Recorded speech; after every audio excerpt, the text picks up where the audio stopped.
Presiden Recep Tayyip Erdogan menjadi simbol kebangkitan Islam di kawasan Asia dan Eropa. Bahkan oleh para pengkritiknya, Erdogan dijuluki sebagai Sultan atau Raja baru Turki Utsmani.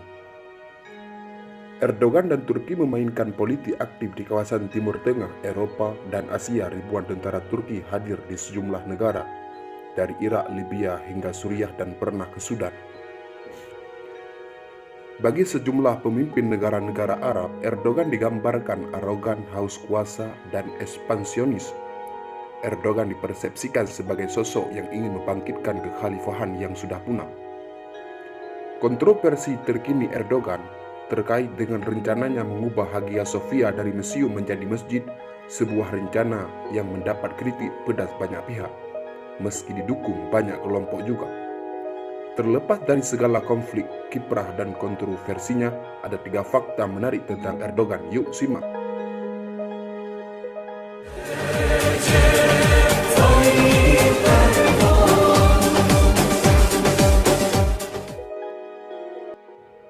Pertama, pemain sepak bola profesional. Erdogan sudah cukup terkenal sebagai orator ulung sejak sekolah menengah atas. Pria kelahiran tanggal 26 Februari tahun 1954 ini kemudian sempat bermain di klub sepak bola profesional. Ia bermain di klub Kasimpasa Sport antara tahun 1969 dan tahun 1982. Kehebatan Erdogan sebagai pemain sepak bola masih tersisa kendati usianya sudah memasuki kepala 6. Pada bulan Juli tahun 2014, Erdogan melesakkan 3 gol dalam sebuah pertandingan eksibisi peresmian stadion di Istanbul. Erdogan bermain sepak bola lokal sejak usia 16 tahun. Sebelum ke Liga Amatir, ia dikabarkan sempat ingin direkrut oleh klub ternama Turki, Fenerbahce, namun ayahnya menolak. Erdogan lantas masuk ke Universitas Marmara. Ia pun aktif di Partai Islam pimpinan Erbakan. Pada tahun 1994, Erdogan terpilih menjadi wali kota Istanbul. Kemenangan di Istanbul membuat kaget kelompok sekuler.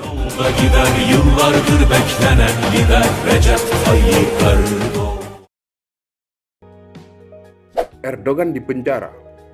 Erdogan pernah merasakan bagaimana pahitnya jeruji penjara pada tahun 1998. Ia divonis 10 bulan setelah membacakan puisi kontroversial.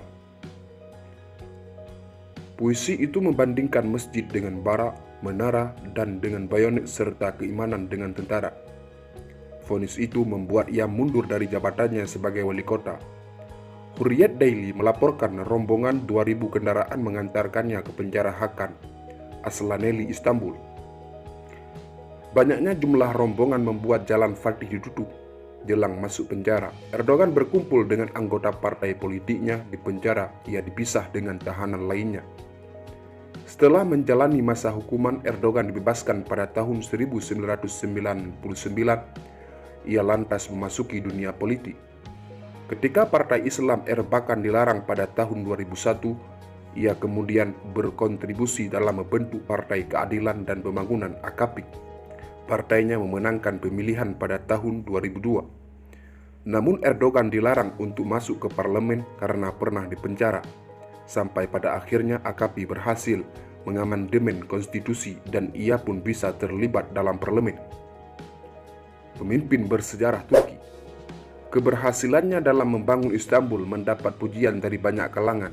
Salah satu, Sukaralis, bahkan mengatakan Erdogan telah berhasil membuat Istanbul menjadi lebih hijau.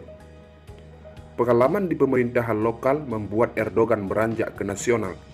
Partai yang didirikannya, AKP, berhasil memenangi pemilu pada tahun 2002. Kendati sempat dilarang masuk parlemen karena sempat dipenjara, Erdogan tetap tak putus asa.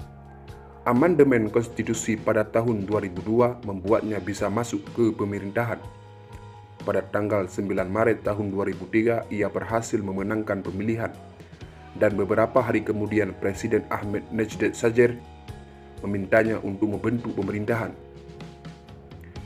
Sebagai Perdana Menteri, Erdogan melakukan perjalanan ke berbagai negara termasuk Amerika Serikat dan Eropa. Ia seolah menampik tanggapan sebagai sosok anti Barat. Erdogan juga berulang kali menyatakan keinginan Turki untuk bergabung dengan Uni Eropa. Kendati begitu, Erdogan sangat perhatian dengan sejumlah isu-isu Islam. Pada tahun 2007, ia berisi tegang dengan kelompok sukarelis setelah keinginan AKP untuk mengajukan presiden dengan latar belakang Islam kental ditolak parlemen. AKP kemudian menggelar pemilu dini dan meraih suara mayoritas. Pada awal tahun 2008, parlemen yang dikuasai AKP mengubah aturan yang melarang jilbab di kampus. Kelompok oposisi kembali mengecam Erdogan yang menyebutnya mengancam negara sekuler Turki. Para lawan politiknya mencoba menggugat Erdogan dan tokoh AKP lainnya ke pengadilan agar hak politik mereka dicabut. Namun Erdogan berhasil menjaga posisinya.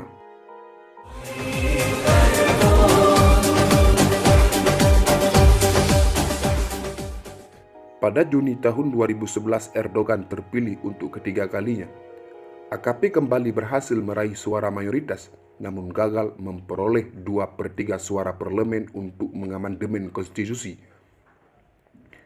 Erdogan ingin agar sistem pemerintahan Turki diubah dengan memberikan kekuasaan lebih besar pada presiden. Erdogan tak bisa lagi maju pada tahun 2014 karena dibatasi oleh Undang-Undang Dasar yang melarang 4 kali masa jabatan. Kendati begitu, ia dapat dengan mudah meraih kursi kepresidenan. Pada tanggal 28 Agustus tahun 2014, ia pun dilantik sebagai presiden. AKP kehilangan suara mayoritas pada pemilu Juni tahun 2015 lalu, namun mereka berhasil kembali mengambil kuasa itu pada pemilu sela tahun 2015. AKP kembali bisa membentuk pemerintahan tanpa harus berkoalisi dengan partai lain. Kendati tidak menjabat sebagai Perdana Menteri, Erdogan tetaplah menjadi pemimpin disegani. Presiden AS Barack Obama tak jarang berkomunikasi langsung dengan Erdogan untuk membahas masalah Suriah. Dalam konflik dengan Rusia beberapa waktu terakhir, ia juga terlibat ketegangan langsung dengan Presiden Vladimir Putin. Kini Erdogan bakal menjadi pemimpin Turki terlama dalam sejarah. Erdogan semakin memperkuat posisinya secara legal dan politik. Semua lawan-lawan politik berbahayanya dihadapi dengan jalur hukum. Sempat digoyang kudeta gagal yang dituding diotaki Fethullah Gulen, sosok pemikir karib Erdogan di masa lalu. Kemudian Erdogan menangkapi para pelaku kudeta. Erdogan bakal tercatat dalam sejarah Turki dan dunia. Terima kasih telah menonton di channel Pegawai Terbang.